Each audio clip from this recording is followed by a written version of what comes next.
right, what's up, guys? Welcome into Packers Total Access. My name is Clayton. You can check us out on packernet.com. Find me on Twitter at Packers_access. Joined alongside Emilio in Tennessee. We got Tim in Green Bay.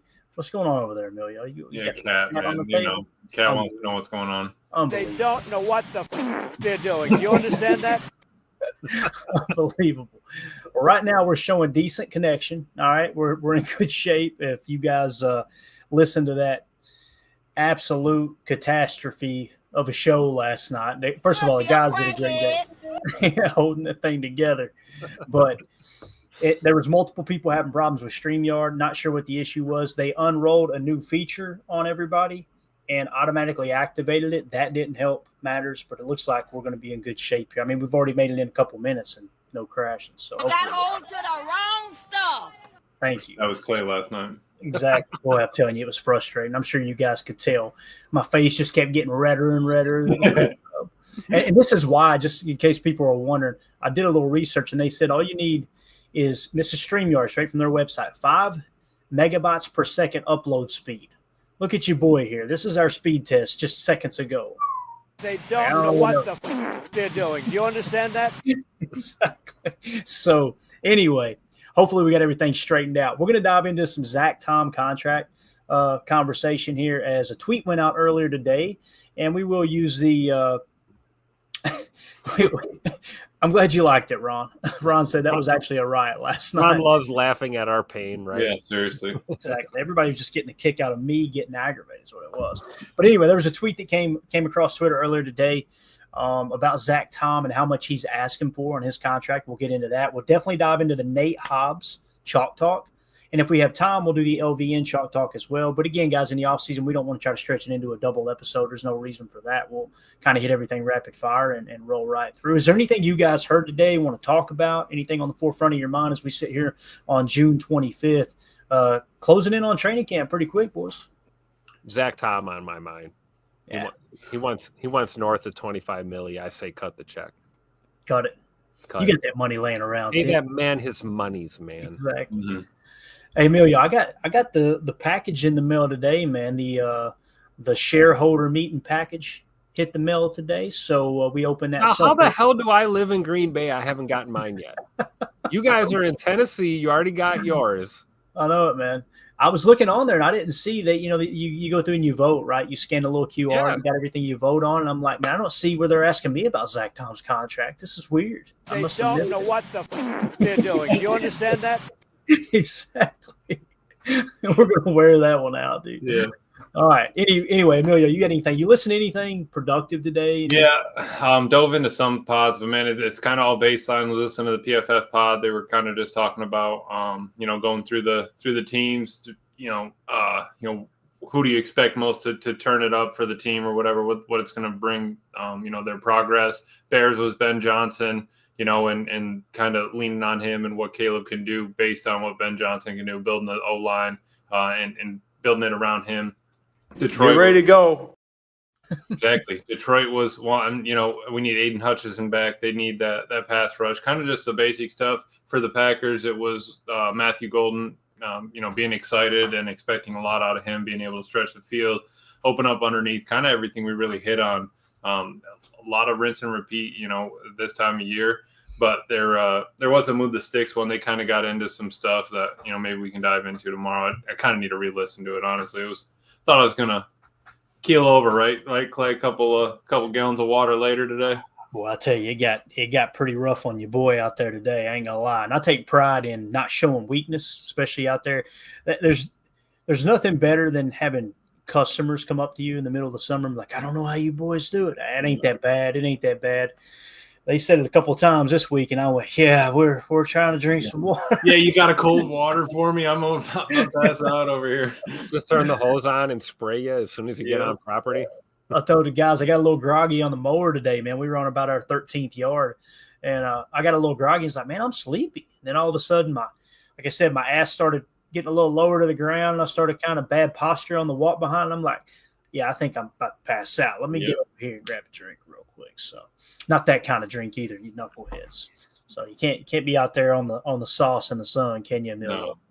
End up in the ditch. All right, let's jump into it. Zack Tom, alleged asking price revealed. All right, now listen. There goes the connection. It better not drop. If it does, you're going to hear my monitor break. I promise you that. So this was a tweet that came out from Chad Forbes, and I can't remember how many followers he has. He had a decent following, I don't know exactly what the sources were, but he says in extension talks with Go Pack Go, obviously the Green Bay Packers.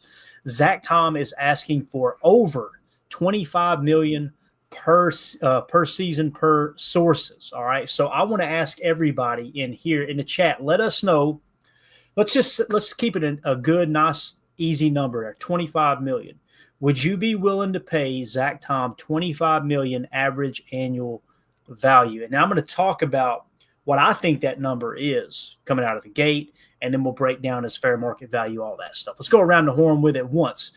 Tim, I think I know your answer. You said it here at the top of the show. Would you be willing to pay Zack Tom $25 million average annual per? Yeah, and I'll pay for the gas for the Brinks truck to back up and drop that off at his house, for sure. I think fair market is somewhere north of 21.5 or something they were saying. So if he wants to be north of 25, give him 26 and get it done, or whatever, 25.2 or whatever you got to do. But you got to pay the man his money, man. He's the best offensive lineman on our team. Yeah. Bungie Cheddar Bug in the chat says, pay the man. H.E. Soder says, are you signing Rasheed Walker? If it comes down to him and Zack Tom, no. If it's something that you say, hey, look, we're going to sign both, I would be okay with Rasheed Walker getting an extension for the right price. Nowhere near, and I mean nowhere near that $25 million, right? Yeah. If you could get me Rasheed Walker for $10 million per on average, a little bit more guaranteed money to sweeten the pot for him a touch, I'd be okay with it. But not anywhere near Zack Tom. He has not played like Zack Tom. Rasheed Walker is a good pass blocker, not so good run blocking, that's for sure. 2-0 for this says, or I'm sorry, too full of youth for this. You guys, I swear. He hadn't changed his name. He's younger than all of us. So right. He's worth more than that is what he says. Emilio, what do you think, man? $25 million, would you do it? I think it's a screaming deal. That's almost a clearance tag right there, or maybe that's one you can put on 12 months no interest kind of payment there. But it seems like, it's like one of those, Clay, where you got the green bar in Madden, right? You got to re-sign him. He's happy with the team. He's got the green bar. Just don't lowball the guy. Give him a number he's happy with. Make sure it's something that you're comfortable with, obviously. But sometimes you just have to go ahead and do it. I mean, you paid Jordan Love. You went ahead and did it. Let's go ahead and protect we've been talking about building that wall, or at least I have for months now. That thing needs to protect Jordan Love, right? So why bring in Banks and pay him and not go ahead and pay your right tackle that's given his blood, sweat, and tear already to this team? Yeah. Ron Sanville says, yes, $25 million.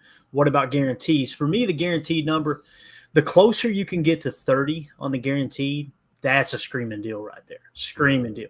Do a 4-year, $100 million contract with $30 million guaranteed. The problem is I don't think he would take that. Mm-hmm. I think he's going to be looking to get somewhere between 40 and 50 million guaranteed. And when you break it down like that, let's see, Chris the Casual in 100 for 4, 50 guaranteed. There you go. That I would be okay with that too, Chris. And the reason being is it's a 4-year deal, right? Let's say you do a 4-year deal with $100 million, $50 million guaranteed. The way that Goody likes to structure that, if for some reason Zack Tom falls off and he's not the guy that we've seen the first 3 years in the league, which I believe with everything in me, he is an absolute dog at right tackle.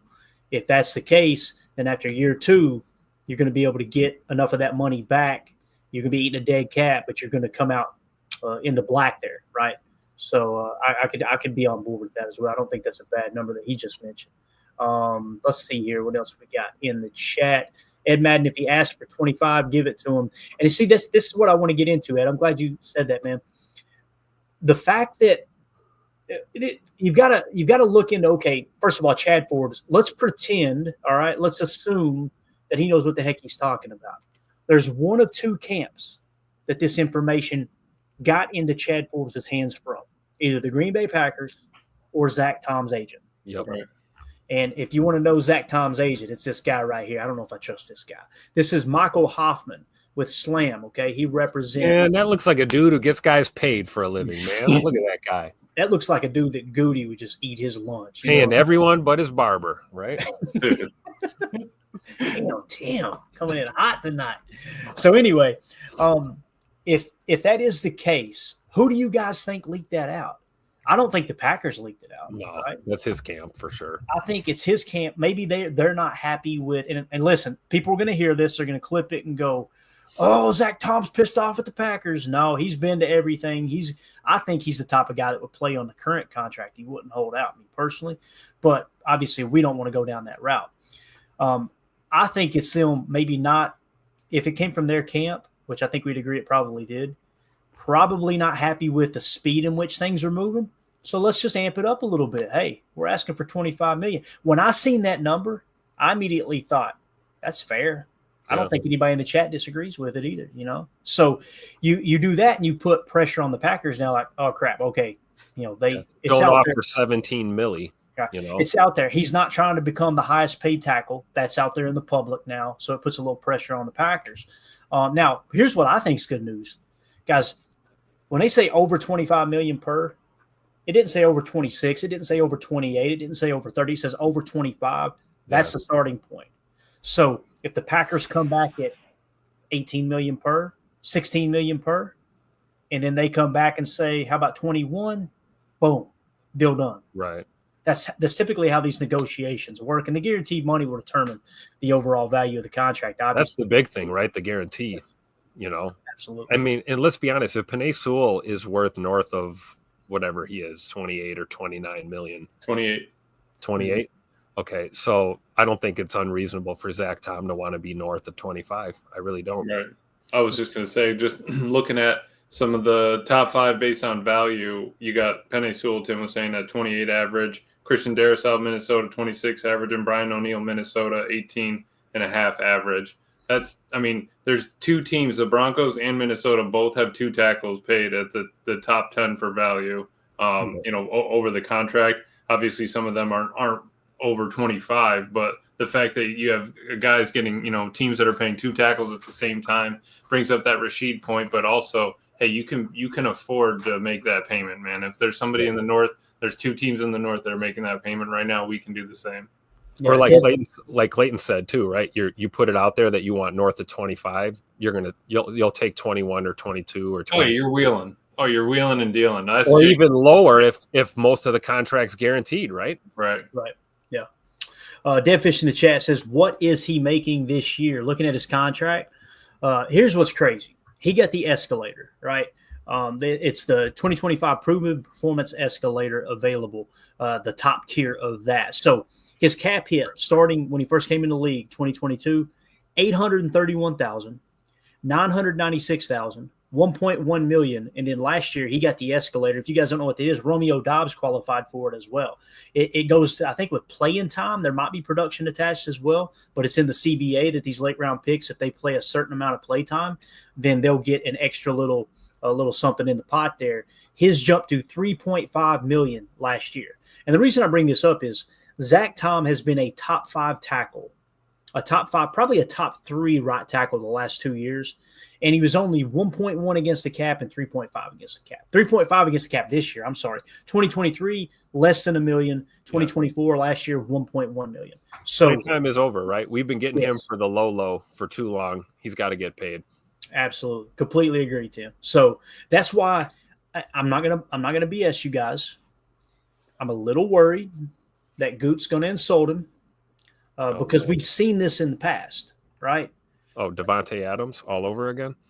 You know what I'm saying? It's like, and different, they didn't do that to Devontae with his first contract extension. That's what's on our side here, right? Like they tend to treat that second contract a lot worse better than than those guys. Yeah. So hopefully there's nothing there. I'm just saying that's in the back of my mind, like a little PTSD, like, a little worried about that. So let's talk about what the market value is here according to Spot Track. All right. Here's a market value breakdown. You guys know how this works if you are familiar with Spot Track's website. What they do is they find comparable players. Okay. Here are the 4 comparable players that they found: Penei Sewell, Jonah Williams, Spencer Brown, and Jawan Taylor. Okay, each of them, actually, Penei Sewell, Spencer Brown, and Jawan Taylor all signed 4-year deals.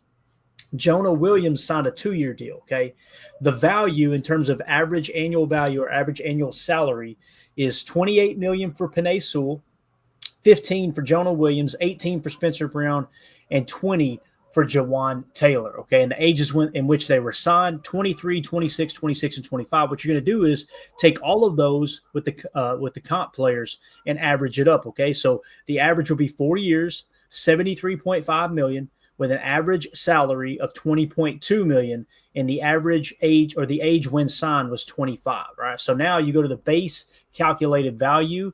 Here's some of the key statistics, the key metrics in which teams truly negotiate contracts off of, all right? Game played percentage. Panay Sewell, 100%. Jonah Williams, 100%. Spencer Brown, 93. Jawan Taylor, 100, okay? So that averages out to a 98.4 percent game played percentage. Zack Tom's is 97, so just a minus 1.45% change there. All right. Moving on to quarterbacks hurried allowed per game. Going down the line, starting at Panay Sewell, 1, 1.4, 1.9, 1.0, 1.3 is the average is 1.3. Zack Tom, 1.4. So slightly less value there as well at minus 4.4. All right. Now, quarterback sacks allowed per game, starting at Panay Sewell, 0.09, 0.61, 0.29, 0.32 for an average of 0.33. Look at Zack Tom, 0.15. Yeah. He made him some money there, right? Yeah, there's Zack Tom, Panay Sewell, and everyone else when it comes to that, right? So that's a positive game of 54.55. And then the rating, all right, the overall rating, it comes down to, let's see, 85.5, 59.8, 59.7, 59.5 for an average of 66.15. Look at Zack Tom's 82.7. All right. So what you've got is a median prime change, percentage change of 11.7%, average prime percentage change of 18.4%. So that gives you your calculated market value for Zack Tom sitting at 4 years, $86.7 million, 21.6 average annual salary. And it doesn't specify what the guarantees would be there on that. That's just the average annual salary. So if you were to be able to get him for 4 years, $86 million, guarantee him $50 million. I'm totally on board with that, right? Because that $50 million being fully guaranteed is way more flexible to be able to maneuver around the salary cap as opposed to salary and how roster bonuses, things like that work. So what's y'all's thoughts on that? Do y'all feel like that's a pretty fair assessment of his value? I think it's spot on, man. Yeah, I think that's not a bad number at all. I was just going to ask you, Clay, do you think the 50 guaranteed has to be, no matter kind of what the deal is, do you think that it needs to be at least 50 guaranteed to make this move? I think it needs to be at least $30 million. But if you're going to lower the overall, like we were talking about, $100 million down right to 86, the lower you bring that number, the more the guarantee needs to be. I got you. That's what you're saying. Yep. Yeah, players will typically take a less average annual value for more guaranteed money, and not practical guaranteed either. Signing bonus, the day of type thing, right? Right. Because you get into the fully guaranteed, right, of the contract, and that's where you get into some, just like Ja. That was considered guaranteed money, that $16 million. Well, he didn't get it. It wasn't guaranteed. Well, it's practical guaranteed, right? So if he made the roster, which we knew he wasn't going to because they were ready to move on. So, right. Tim, what do you think, man? How do you feel about that number there? 4 years, $86.7 million, man. Run that check over to the bank. Drive him over to the bank. You know what I mean? Yeah, absolutely. Call him an Uber, whatever. Get him a limousine, gas up the chopper, whatever you got to do. Get the man paid. Get to the chopper. I think it's fair. I really do. And we got to remember, he just turned 26, I believe, a couple of months ago. So he's right in that sweet spot. You got to lock him in now. Mm-hmm. Keep him here past 30. Let's get it done. Yeah. So when you look at the highest paid right tackles and average annual value across the league, let's just keep it sorted by average here, okay? Panay Sewell, $28 million. Lane Johnson, $25. Jawan Taylor, $20. Mike Onwenu, I think is how you say it. Onwenu, I think is how you say it. $19 million. Titus Howard, 18.6. Brian O'Neill, 18.5. Spencer Brown, 18. Taylor Moton, 17.5. Braden Smith, 17.5. Mike McGlinchey, Notre Dame's finest, 17.5. And Terrence Steele, 16.5. But again, you really want to key in on those comps, right? Those are the ones. And the thing that's going to help Zack Tom make that money, I'm telling you, is quarterback sacks allowed per game. And he might want to give Jordan a little kickback on that, because Jordan's ability to evade the sack I remember that statistic about halfway through the season last year. We were like, man, this dude, he does not take sacks. It's one thing Jordan does well. Now, got to get better at the interceptions, obviously. But that number there, if you've got a quarterback that can get away from the sack, that helps with the negotiations for your contract if you're an offensive lineman, right? So, so there you go. And again, we just wanted to mention it was his sports agent is Michael Hoffman with Slam.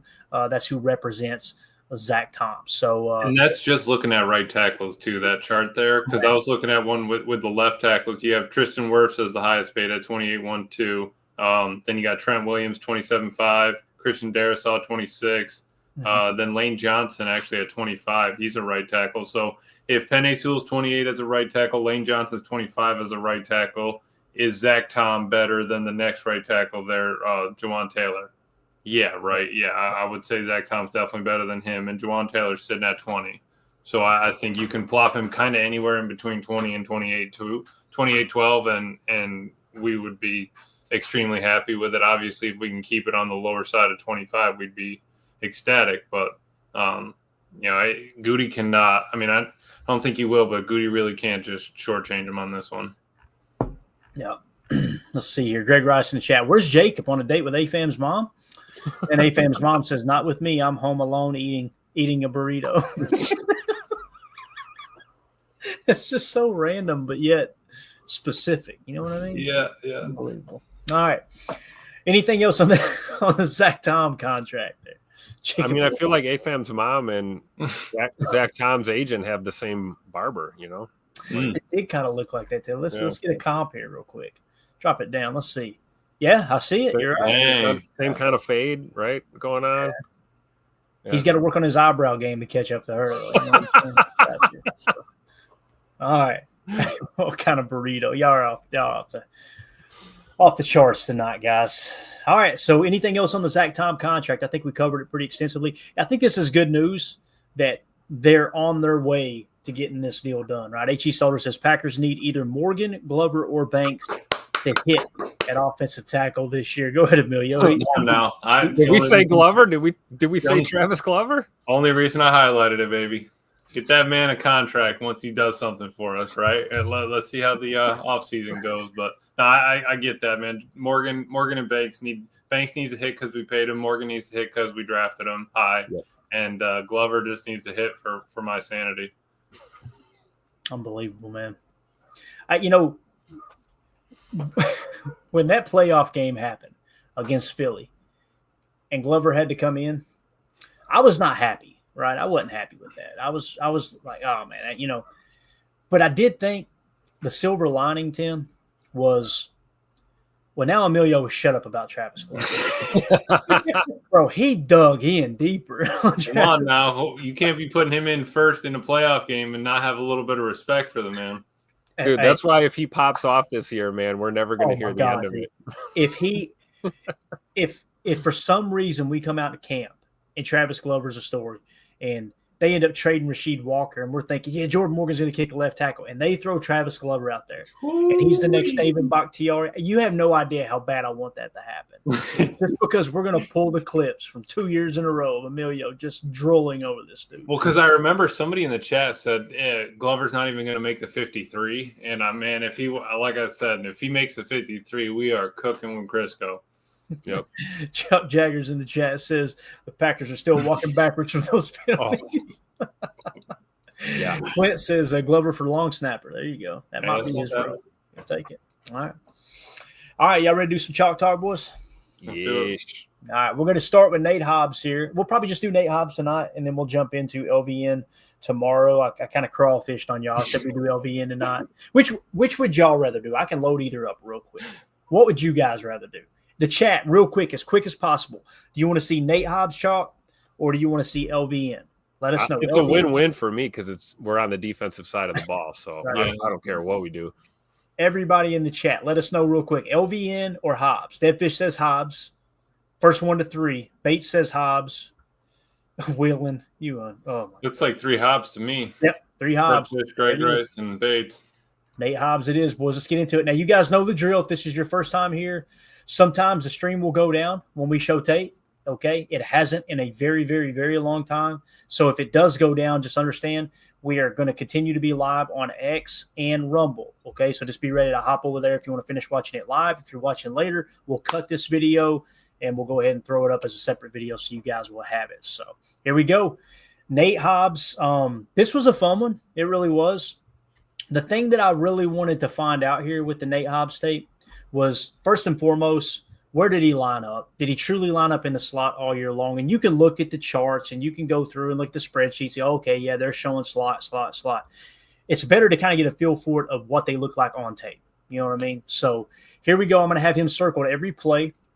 And he did play the slot predominantly last year. I think they said you can go back to 2022 and see where he played outside. But I thought the tape looked pretty good, to be honest with you, man. This was fun. I came away with the Nate Hobbs tape going, okay, to me, it feels like he is slightly better than Keyshawn Nixon. Okay, that's what it feels like. I feel very, very comfortable saying he's a better cornerback than Keyshawn Nixon. Now, he's not like Jair Alexander level, obviously. Well, let's just watch the tape here. All right, so here he is in the nickel. You can see he is in the slot, covering a slot receiver here against the Chargers, it looks like. All right, let's roll the tape. So they're playing a little off coverage here. Gonna run a little slant, little shake route. You see him break on the ball. Pretty darn good break right there, boys. Pretty darn good break. Yeah, buddy. So again, this is just him kind of playing zone, and we talked about this. This is what half plays the most, but that is really, really good read and recognition. Eyes on the quarterback. Great job breaking that pass up. I can't help but watch the feet. Watch his feet as he chops down, and then he explodes as the receiver goes to his break. That's why he's all over it. Yeah. The one thing I noticed too, Emilio, when I watched this tape the first time, first of all, I had to go through and watch the tape every snap once and then find the clips I wanted and come back to it. You don't see him getting beat over the top much. It seems like he plays things kind of safe, right? And keeps his eye on the quarterback the entire time. If you have that kind of athleticism where you can spring forward, off your back heels, obviously you're backpedaling, but you got to be able to spring right off there. I was kind of just seeing where the defense was going. It looks like they had kind of cloud coverage outside, but then you had two safeties high. So maybe like a Tampa 2, but you would think that backer was going to carry that vertical a little bit longer. But the fact that he can, you can still man up in his zone, right? Cover 3 match, cover 2 match, whatever it is, you're going to have to play a guy at some point. And that in route is bread and butter right there. If he gets beat, that's a problem. This to me looks like it might be match. This guy is definitely playing half, right? And this guy, to me, looks like he's playing quarter, and you've got match here. Okay, I got cover 6 then. I got you. It's essentially a cover 6 match. Okay. And what we mean by that, guys, is this turns into cover 4 up here, and this over here is cover 2. Right. 4 plus 2 is 6. That's what it looks like. And it looks like everybody's in zone except for the guy who's covering the number 1 up there. You see what I'm saying, Amelia? He's following him, right? Yep. So yeah, no, he's in his hip pocket, and like I said, the edge, the corners on the edge match up to your man. If he goes vert, all right, let's carry him. But if it's right there on an out or an in, take that. Yeah, for sure. All right, let's move on to the next play. So again, slot rep, good break on the ball, nothing fancy, keeps everything in front of him, right? So here we are now. He's back in the slot again. This is against, I believe, the Carolina Panthers. It looks like. Let's roll that beautiful beam footage and see what we got here. All right, zone again. Get the break on the ball. Oh, that should have been a pick. Should have been a pick right there. But look how he kind of baits him. Look how he United baits him here. You see what I did there? Look, it's almost like he's like, I'm just kind of sitting. Nope, got you. God, he was playing with him. No, I'm just backpedaling. I'm just trying to get my feet easy. Come on, Sam Darnold. Terrible read because the guy was open in the flat. Watch. Yeah, it was the ageless. Wide open in the flat. That was his man too, Tim. His man was the one that's going to be wide open. It was just bad read by a quarterback. Yeah. Yeah, I'm trying to see too. Like, let's see what the call is. Yeah, you're no doubt about it. He was probably playing curl flat there. I would imagine. And what that means is you're dropping. If this guy breaks, you should be covering the flat. Now they could have been giving it to him too. I don't know, but again, the thing I focused on is just reading the quarterback, right? Let's see, though. Did he break? The ball's already coming out when he breaks. Yeah, he's breaking on that ball for sure. Yeah, so it's not like right there, he's still playing his assignment pretty sound, He just good reaction, man, for sure. All right. So You good. think it could have been You want to haul that in, though, right? Mm-hmm. What's that, Emilio? I was just saying, do you think that could have been an RPO or that was just play action? Just because that kind of, and that was my only other thought was that top corner. He was already coming downhill anyway. He really didn't even cover that dude. The dude above Nate Hobbs really was just already turning it inside and paying attention to. He didn't even care about the dude behind him. You know what I mean? Like the safety's got coverage on that guy. I see what you're saying, trying to figure out if it's an RPO or not, and him just maybe recognizing. To me, though, the proof is with how the line is blocking. Didn't get upfield, right? Yeah, see how they're not really run blocking; they're just kind of pass. I don't know, 63 though. There, right? Yeah, got lost. Shouldn't be up there, bub. If you're the only one getting to the next level, you probably made a mistake. Yeah, right. So, all right, next play. Let's get into it again in the slot, covering the 2 in this bunch set. Right. What I mean by bunch, you got 3.5 diamond pattern, close proximity, and you're going to see he's going to be covering what we call the 2. When you hear me say the 1, 2, and 3, you count outside in. So there's your 1, 2, there's your 3. That's an easy way for people to communicate, coaches to communicate. All right, you're taking the 3 here. If the 3 goes vert, you're taking the 3. If the 2 attacks the flat, you go with the 2. That's what they're referring to when you hear somebody say the 1, 2, or 3. Outside in always. All right, let's roll the tape. So he's covering the 2. Now look at this. Oh, we got a bubble screen. For anybody that doesn't know what that is, block, and this guy's running a bubble screen, okay? So they're just going to look to swing that ball out. The problem is you got a dog right here that's going to sniff this out. Watch Nate. Bang. Hello. That's the stuff that he does well. Physical tackler, right? And he's very aggressive towards the ball. What a great tackle, man. Now, Coach Lynn's probably cringing because he did have his head down. They do not teach that, right? But you don't want to lead with the crown and the helmet. But man, that's a stick guy. That's a safety hit right there. That ain't a corner hit. Mm-hmm. That's a bite the football right there, one. And what we've seen so far, he's not afraid to play on the line of scrimmage. I know everyone was complaining about being deep and 10 yards off the ball and all that stuff. He's not afraid to stick his head in there and also play guys up, up close and personal. Yeah, and clearly he's effective downhill like this. Once he commits, it's a wrap. Yeah. So again, to me, the strengths that we're seeing, guys, is quick reactionary break on the ball, right? And he plays with physicality. That's the thing that we're seeing, right? Yep. He doesn't look like overly fluid, It's not like, wow, he looks really smooth out there. It's just read and react, keep your eyes on the quarterback, and he attacks the freaking football. See the little stutter there too? Like the little stutter here, start, and then shoot, explode. baby. Yep, start, stop, shoot. I love it. Honestly, just an ugly play from Andy Dalton there. Take the quick release. You got everybody screaming at you. Looks like 0 man across the board. You know what? Is he still playing football?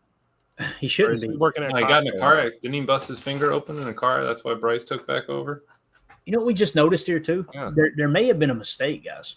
So, but it looks like a bubble screen. This guy's going to block, but this guy's kind of running a lookie, right? So I'm wondering if this guy, ran a route when he was supposed to block. When he was supposed to, yeah. You see what I'm saying? Because look at 17's looking for work, right? Yep.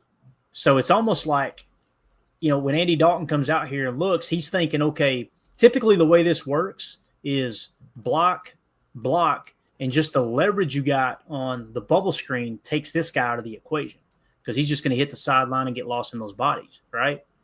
So the fact that he doesn't block the 2, which is Nate Hobbs, it's probably why Nate Hobbs hesitates. He's like, oh, all right. Yeah, right. You But understand? he kind of went at the dude. I think a lookie was built in there, Clay. Watch how he comes at the guy. I'm around him. You know what I mean? Like he kind of went in on that guy. All right, the bubble could be there, but I think Dalton made a bad read there. That lookie is where you want to go with that because look at everybody on the line. You probably got one deep safety, and then everybody else is up on the line. Yeah. Yep. Coach Lynn in the chat agrees with you. Quarterback has the option to throw the lookie route. So, yeah, if you which he would have had if he would have threw a little pump fake, maybe held it for another half second. That's the decision you got to make. Like, if there's a lookie baked in there, then I agree with you, Emilio. Oh, no, that's everybody on the line. Is that 1, 2, 3, 4, 5, 6, 7, 8, 9, 10? I think that's everybody right there. I don't even think there's a deep safety. Yeah. Yeah, so you're right. You gotta throw that lookie. if that's baked in. It sounds like it probably was. Yeah, that's a horrible decision if you've got to look in and not just two receivers blocking. No safety over the top. That's that double mug. That's that double mug zero blitz in college football, Clay, right there. You running that online all the time, don't you? All the time. All right, up next. Look at here, boy. You're playing a little deeper this Double time. mug blitz. So here we go. This is what Emilio's talking about. You count them at the line: 1, 2, 3, 4, 5, 6, 7, 8 guys at the line of scrimmage, mugging the heck out of the box. And that leaves you with just 3 guys in coverage. So this has got to be man, right? Unless they're disguising some kind of zone. Right. They could be mugging and dropping. Let's see what happens here. So he's covering the 2. Nate Hobbs is, right? Ball snapped. This looks like it's man coverage to me with a little drop underneath, maybe. Yep. Yeah, a little matchy. But look at the break. Once again, you see him breaking on the ball, right? The ball's out. Pretty darn good ball too. But again, people will see this and go, man, he got cooked here. The ball should have been caught, right? Here's the thing, though. Go back to the original play call. Look how many guys are at the line of scrimmage. Now, they drop them out. Yep. Oh, they get the D tackle drop. Yeah, I was going to say they dropped him out, but they dropped TJ Slayton back there to try to catch something. So, once again, what you see with Nate Hobbs is just playing the defense safe here, right? Keep everything in front of you. Break on the ball. Make it a hard completion. And good vision and break, which is what Halfley talks about all the time, right? Vision and break. Yep. So he kind of anticipates it a little bit too. I mean, he's if that guy's really kind of throttling down, he's got to go some way, right? He's going either inside or outside. I better be ready to spring on that. Yeah. All right, next play. So here we are in a goal line situation, babe. We are on the 3-yard line. Now he's covering the 3. It looks like Dump Truck has got the 2 and the tight end. He's got the 3, Nate Hobbs does, and the other corner's got the 1. Let's see if this is man coverage or what. Kind of looks like man, the fact that they walked our boy Spillane out. I think that's Dump Truck Spillane. Mm-hmm. They walk him out on the tight end, which is probably Freiermuth. Let's see what happens here. They're probably going to run some kind of rub route, I would imagine. Yep. So you see it setting up. What they're looking to do is just have him sit and run a pick while staring at the quarterback like he didn't run a pick, right? And you got a guy working the inside release. And I think this is Pickens going to try to work outside. So the goal is to get Nate Hobbs caught up in all this traffic right here, right? Let's see how he reacts to it. Oh, navigator. Beautiful. Not bad.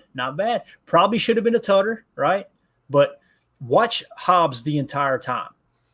He does everything he can on this play, and it falls in. He slipped the defender and his teammate in one motion. That was beautiful. Yeah. Kind of reminds you of how Keyshawn Nixon plays with good balance, I'm not saying Keyshawn Nixon's a great corner, but one thing about Keyshawn, man, he works really, really well when bodies are around him, just like Jacob does at work. You know what I'm saying? But he does really, really well when there's multiple bodies around. Like he doesn't lose concentration in that regard. I think if Fields throws a better ball there, it's a tutter. Yeah, and it does hit him in the hands too. Like he's expecting that high and outside, and he had to kind of come back to it, didn't he? Too. Yeah. Yep. But great job by Hobbs. I mean, let's not lose the focus here. Like, still gets him even being there, because if he doesn't get through and doesn't slip through there, that's a easy tutter because he's butt naked through the trailer park if he doesn't get home. Right. Yeah, definitely. All right. Up next, they got another bunch set. This is against the Rams. So you see the bunch. Looks like they're going to run some kind of cheat motion outside here, and it looks like Hobbs is squared up on the 2. And Nate on the line of scrimmage again. They love that zero mug. I was going to say they tell you they got confidence in their secondary. All right, so now that they cheated him out, you see he's kind of on the 2 here, right? Look at him just square up, read the quarterback. Oh, look at off the tip drill. Let's go. We off to the races, baby. So again, this was his interception last year, and you see interception in the stat column, and you think, great, that's awesome. Listen, he did everything he was supposed to do, but this wasn't like a perfect jump the route type pick. The ball was tipped by Spillane, went right into his hands. But again, look at his break on the ball, vision and break. As soon as the 2 chops it down, he knows where he's going. Bang. I'll tell you what I like is after the interception, his presence as a ball carrier. Look at him running upfield here. Cuts it in, cuts it back out, back in. Yeah. Protecting the football. I love it. Stafford was just pissed off. Stafford didn't even try to make the tackle. He went after a blocker. Watch Stafford the entire time. Watch this, guys. Look, he doesn't even focus on Hobbs. He's like, I'm going to go over and hit this guy. Come here, you. Bang. Didn't even have the football. It cost him another 5 yards. Yeah, right. So yeah, there was Nate Hobbs' interception last year. So can't chalk that up as a great play. You know what I mean? Just kind of tipped into his hands, but I do like the return ability there too, man. He got a little spunk in him for sure. All right, next play. Here we go against the Chiefs. A little bunch nasty set here. You see the half diamond, nasty split inside the numbers. Everybody's nasty across the board. This is what we would call bunch nasty X from the Chiefs' perspective. All right, so once again, he's lining up over the 2. Okay, Hobbs is. And let's see what the play call is. Oh, we got a little smoke screen. See our boy Kelsey? I'll run a little smoke. So they're looking to get a body out here, maybe another body out here somehow to help seal it off. Let's see what happens here to Kelsey. We got Hobbs fighting. Oh, yeah. Refuse to be blocked. I love it. It's what he does well, man. Look, he just engages, throws the dude to the side, and makes the tackle. Oh, beautiful. I love that the Chiefs dude tried to play it off. Like, no, come on, Travis. We're going up to – oh. Yeah, right. And that's what you call a smoke screen there, guys. Rather than a bubble, you just kind of step back, take the screen, get a couple blockers out in front. Nate Hobbs blows it. And that's how you're taught. I mean, Hobbs basically blocked the one guy into his teammate right here. Yeah. Bang, bang. So you're winning the hat count right there just off of what Hobbs is doing. That's what you're taught to do on those smoke screens too, Tim, is just attack the blocker and drive him back into the play. It's almost the equivalent to attacking the mesh point on a zone read. Just create havoc at the catch point, you know? Absolutely. And you know what? He's not afraid to be close to the line of scrimmage either. And if you drive one of their players back into the play, that's not pass interference. He's not the receiver, right? He's out there blocking. So, to the best of my knowledge, but yeah. So, and the fact that he tackled Kelsey too, you know, that's not an easy player to tackle. All right, up next. So now they're going to show a little motion here. You know how the Chiefs like to get creative. They're on the 6-yard line, so well within the 10-yard line, and they got another bunch nasty X look. Now they're going to they're shifted from quad left to bunch nasty X. And again, where's our boy? Hobbs is basically playing linebacker here. Yeah. So what he did was he motioned over, didn't he, Tim? And he's looking to cover this guy out of the backfield, which is that Mecole Hardman, number 1? No, I thought Hardman was. I can't remember what his number was. He may have been hurt last year too. It seemed like he did miss some time. I thought he was 9, maybe. So they're trying to decipher this whole play, right? Everybody's trying to decide who they got, right? Who's got this guy's just kind of hanging on for dear life because the 3 DB is lined up on the 2, which makes the 3 and Kelsey free right now, right? How is he going to get to Kelsey, right? Let's watch what happens out of the backfield. So they're trying to set it up. Wow. So that arrow route or whatever you want to call that arrow route, what's it called? A shoot route. So that's a shoot route. For those of you who are wondering, when you hear us say shoot, that's what I call it. Yeah, I've always heard it called. If it's a swing, they'll swing out, right? If it's a flat, they'll kind of attack the flat. But on a shoot route, they just go diagonally straight toward the pylon top look. So watch Hobbs through traffic again, right? Look at the finish, dude. Bang. Ball he out. was all over that before the ball even was released. Mm-hmm. I mean, he sniffed that out a mile away. So again, this is what you're seeing. The strength of his game is attacking the underneath stuff. Mm-hmm. You know? Yeah, and it was a dead giveaway when he goes in motion when they bring him into the backfield, right? Pat Mahomes goes, okay, that's my man right there. All I need to do is make sure that he gets hung up in traffic, which he did. And then you think that Pat Mahomes saw a touchdown right there. It was a touchdown. Yep. It looks like one, doesn't it? Look at that right hand at the end. Bang, incomplete now. That's a completed pass if he doesn't finish this play. Look at catch, turn, bang, ball comes out. Great defense. And not only that, Tim, if he doesn't break the way he does here too, man. Yeah, it's a walk-in. Yeah. Like watch how quick he breaks on this play. Recognize it right there. Pat Mahomes has not let go of the ball yet, and he knows exactly where he's going. He said, I have got to get a move on. Bang. Really, really like how he plays underneath. I want him in the slot, guys. He's going to fit in perfect with this defense, guys. Yeah. I mean, this is what we do, right? Yeah. So now the battle becomes, there ain't no battle, right? It's going to be Keyshawn Nixon on the outside, one side, Carrington Valentine on the other, and Nate Hobbs in the slot's what it's feeling like. It really is. So if that's the case, then you got Bull coming out of the bullpen in the slot, playing a little safety. If who knows, he may beat Evan Williams out this year. It might really click year 2. It might. So, how do y'all feel about that? Do you think Hobbs is going to be in the – we'll talk about it after Chalk Talk. I feel like some more big nickel, baby. Let's get them all out there. Now, right when I said that, people are going to hold up. Now he's on the outside, Clayton. What's the set? What's the personnel? Notice it. That looks like a tight end to me right there. This probably a tight end, might be a running back. That's definitely a tight end. So at a bare bones minimum, it's 12 personnel, right? One running back. The guy on the line's got to be Darnell Washington, right? Got to be. Top there. So look at the hips on that guy. That's got to be Darnell Washington. Thicker than a bowl of oatmeal. So to me, this is at least 12. It might be 13. So again, that's why Hobbs is on the outside, right? So when we go to our base 4-3, when we're matching 12 or 21 personnel, he's going to stay on the field and play outside, right? And they'll probably pull either Keyshawn or Carrington off the field, you know. And you know how I feel about it. I want Carrington on the field. Keep him out there, you know. Yeah. So and here's the other thing.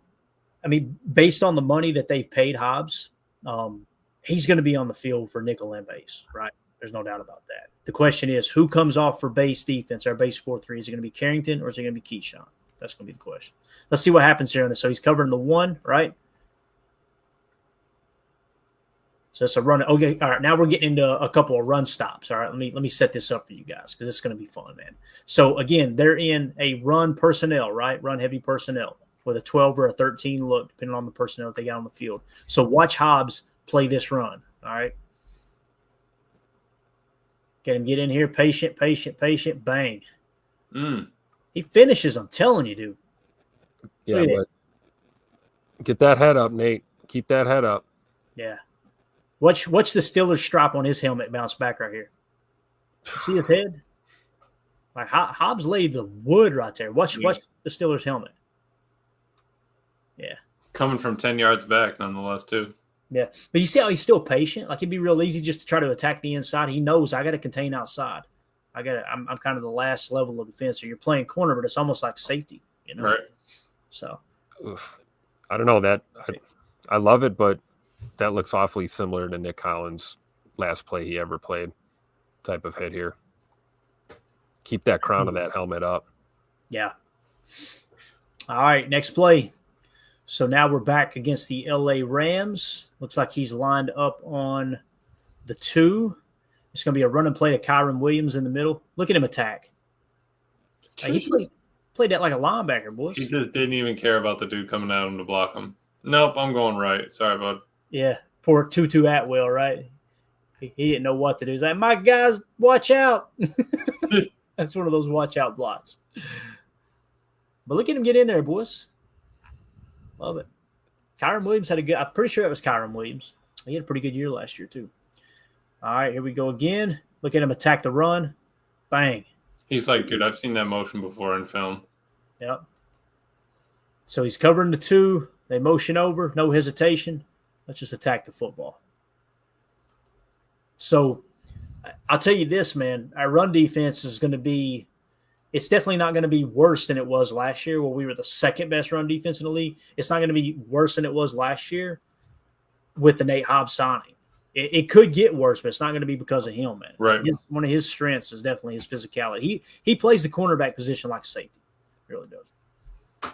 And I'm super happy he can perform like this close to the line of scrimmage. I know everyone's been begging for that, but the fact that he's not afraid to, 1, get down and dirty in the trenches, and then 2, able to man up a dude when he's, in bunch or nasty, but, within 5 of the line of scrimmage.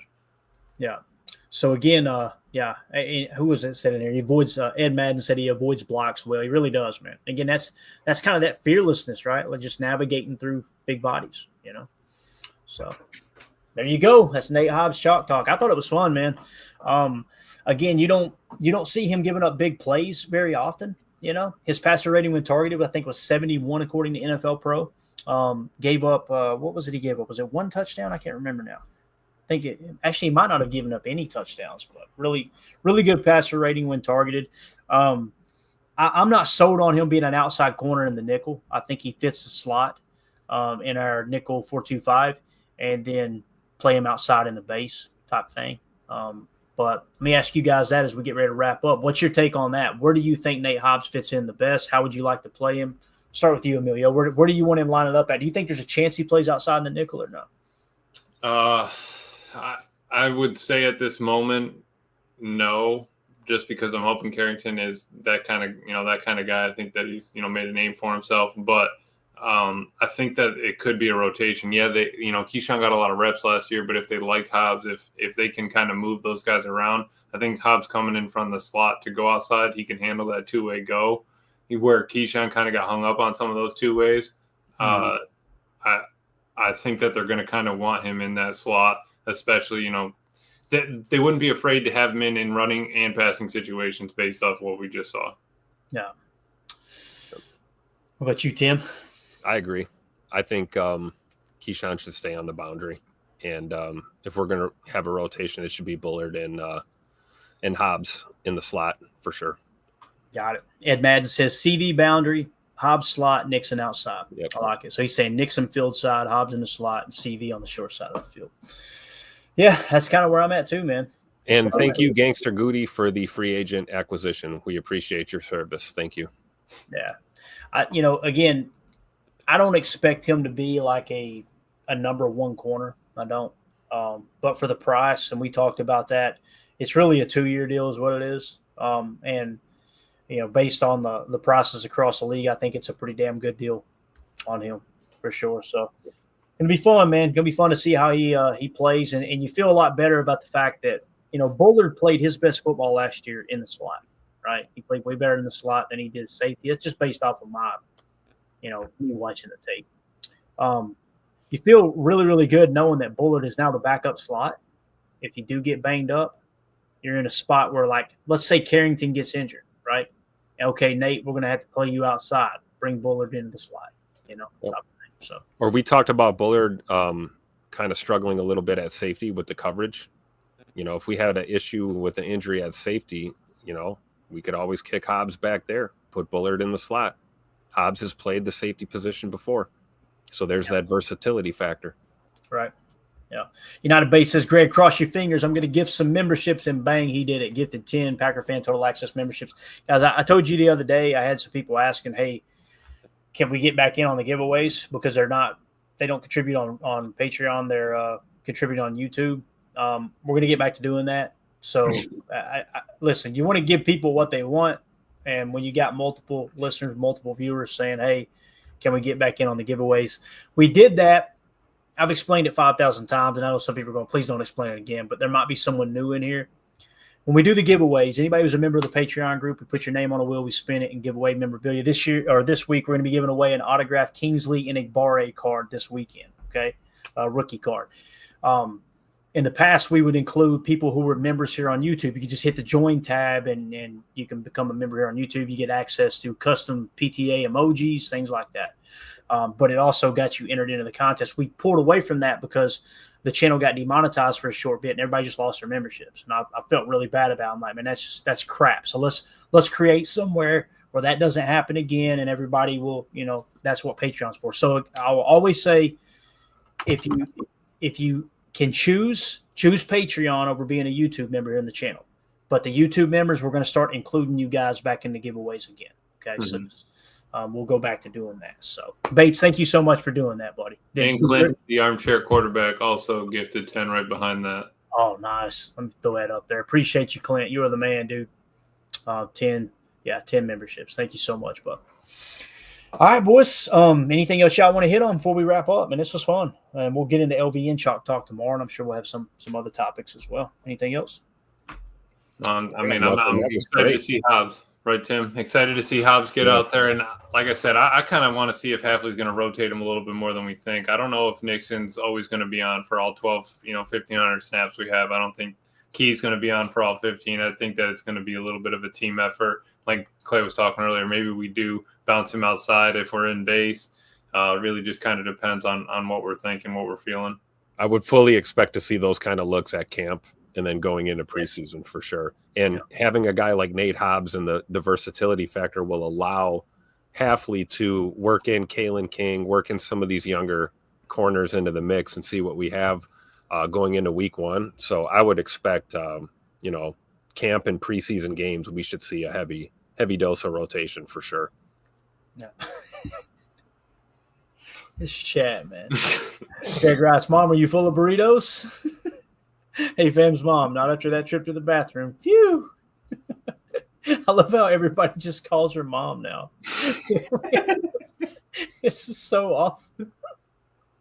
It's so unhinged. All right, guys. Again, the best way to support what we do here. Poop my hands, so. The best way to support what we do here is join the Patreon community, patreon.com/Packer Fan Total Access, or scan the QR code in the upper right. That probably don't work because this show sucks, but we'll be back tomorrow night, 6:30 p.m. Central Time for some more PTA Live. We'll break down some LVN Chalk Talk, and we'll also dive into some other Packers talk. We appreciate everybody so much. As always, let's go out and be the change we want to see in the world. Be serious for a second. Oh, my God. Go, Pack, go. Here we go. Bye, guys.